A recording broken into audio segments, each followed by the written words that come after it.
Hi guys, welcome to my channel. If you haven't subscribed already, you definitely want to subscribe and become part of the familia. If you have and you're new ever since I dropped my first video, I appreciate you.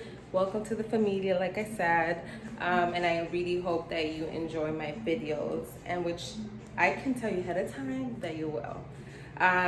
So today's topic is actually going to be the first part to my growing up Afro-Latina.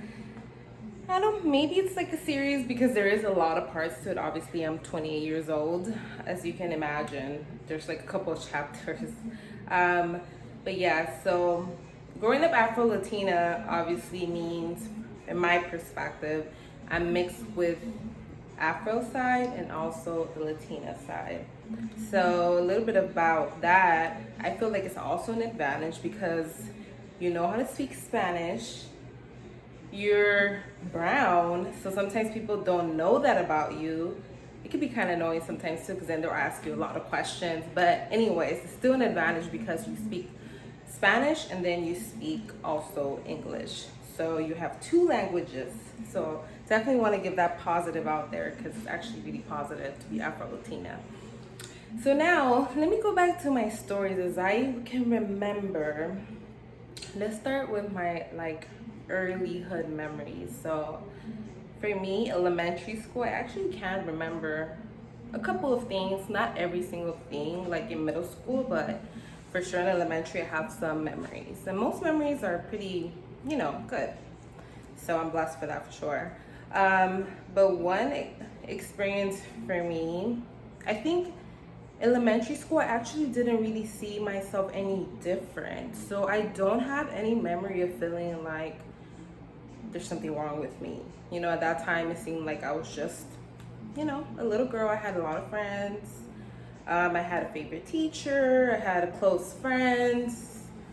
Uh, you know, I had even a lot of best friends in fifth grade that we would have little play dates, and they were Latinas.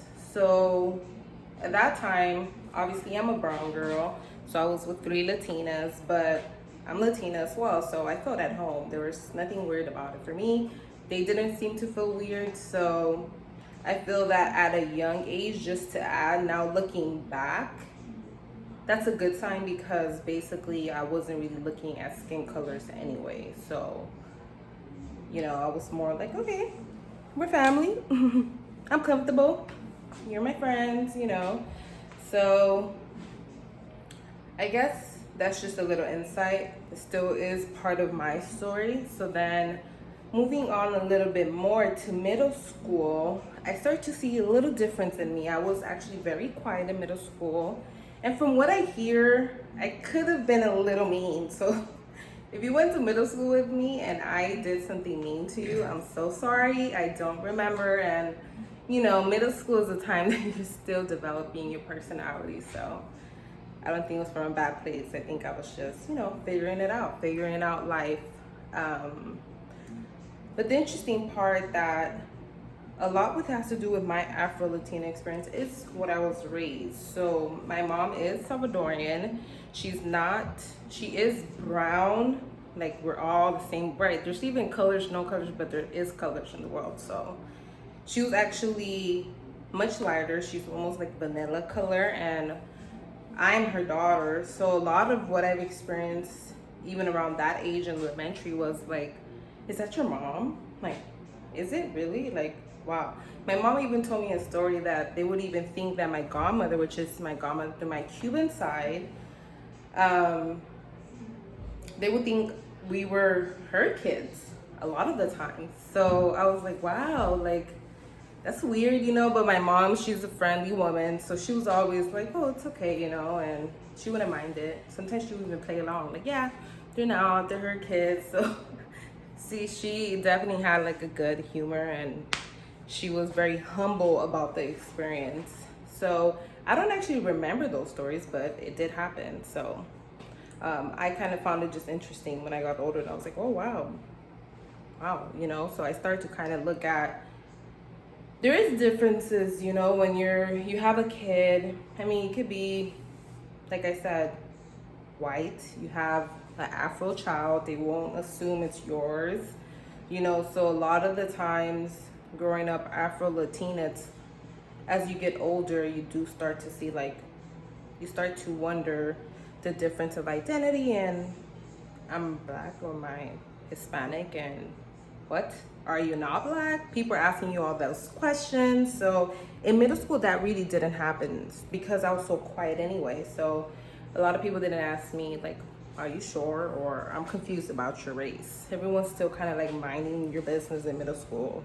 Well, what that's what I did. So I didn't really talk to anyone. I didn't really talk much at all. But I did have like friends around me, but I was really quiet because I guess I was really observant. So I was like an observant little Afro girl.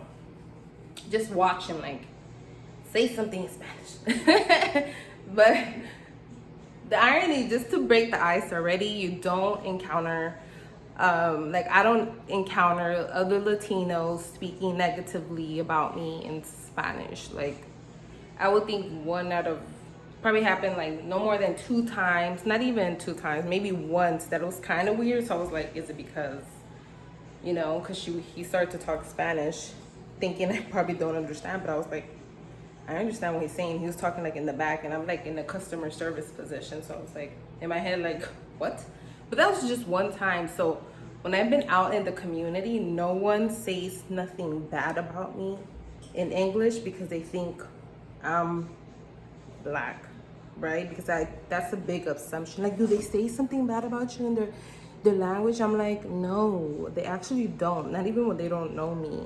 So they just might see me like a, you know? But I feel like that's like a big assumption sometimes about the Hispanic community, is when you don't understand the language. But I've experienced this too with other cultures, right? Like, it could be Chinese, Asian, Jamaican, Nigerian, Belizean, that they speak their other languages. But of course, if someone's around you speaking their own language and you don't understand it, it does make you feel isolated because you don't understand. So I definitely can relate to that because I know that's, you know, it's possible. However, for me and the Hispanic community, they don't do that. So I think that's actually a good thing because it kind of lets you know, like, oh, my assumption was wrong. You know, there's actually people that are just normal, minding their own business. So yes, back to my story. In middle school, people didn't really question, like, are you really? Are you really? Are you? They're, like I said, I was really quiet. Then when I went to high school, let me tell you, high school time, now that is a different time. Like, different things happen throughout your high school, and I feel like it's actually important for anyone that's out there in high school that don't feel like you need to have it all figured out, because you won't. So don't feel like you're alone, because you're not alone. And just experience, as far as, don't overthink it. Just don't overthink it extremely too much. Like, people talking about you or this or that, you don't want to waste your time on that, for reals. But yes, in high school change, I actually went to King Drew Magnet School. I got accepted somehow, some way. And I was kind of wondering, because I wasn't like an A student in middle school, like perfect. I actually had, like, I remember 8th grade, I was like, I don't really care about this. So in high school, when I went to King Drew, it was actually totally different. But I had majority of my friends going to Washington Prep. So obviously that's 2 different schools. So I had to realize, like, once I went to Washington, when I checked out and I convinced my mom to take me out, my dad was not happy, but it happened anyway. So once I actually went to Washington, the first day I stepped foot in there, I was like, I don't think that was the right decision. And it actually wasn't, but hey, you gotta learn sometimes. So then there really, like, that's really where it begun. Like, I really knew I was actually really different from what the society was used to. So a lot of the questions that happened there was, are you black? Are you Hispanic? You don't like people of color. You don't date people of color, because at that time I was dating Latinos. But at the same time, I realized the perspective. However, as Afro-Latina, I kind of started to realize like, hey, I don't mind the questions. I don't feel offended. So I was able to just clarify and educate, like, no, this is where I come from, because I know it wasn't really common. Like, there weren't too many people mixed with, you know, Cuban and Salvadorian. However, I was born here. So that's when I started to realize, like, well, if I'm an Afro-Latina, but at that time the term didn't really exist, right? So I was like, if I'm Black and I'm Hispanic, well, then I guess people don't really know, so I have to educate people.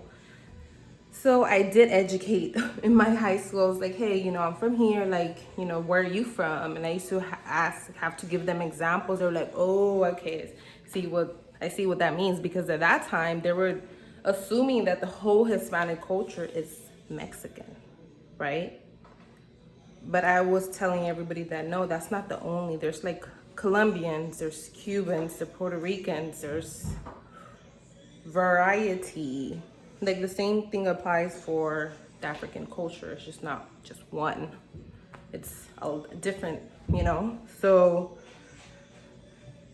I feel that at that time, I kind of was like, okay, the attention that came to me because I was mixed was really different, and I had to really process a lot at the same time and kind of go through my high school and do as best as I could to be like, okay, well, I'm not really choosing a side. I'm well rounded. I mean, even to this day, I don't really choose a side on race because I don't really see color like, you know, fortunately now in society, sometimes you'll just see a race and think they're against you because they're just not your race. But for me, it's always been like, we're all one. Like, there's nothing really different about us. So that's a little bit about the stories. I don't want to actually say so much stories because maybe down the line I can get into a little deeper, but that's kind of like an overview of my experience, more of my early age, because there's still another whole chapter after that. But basically that's my experience growing up Afro-Latina at my younger age.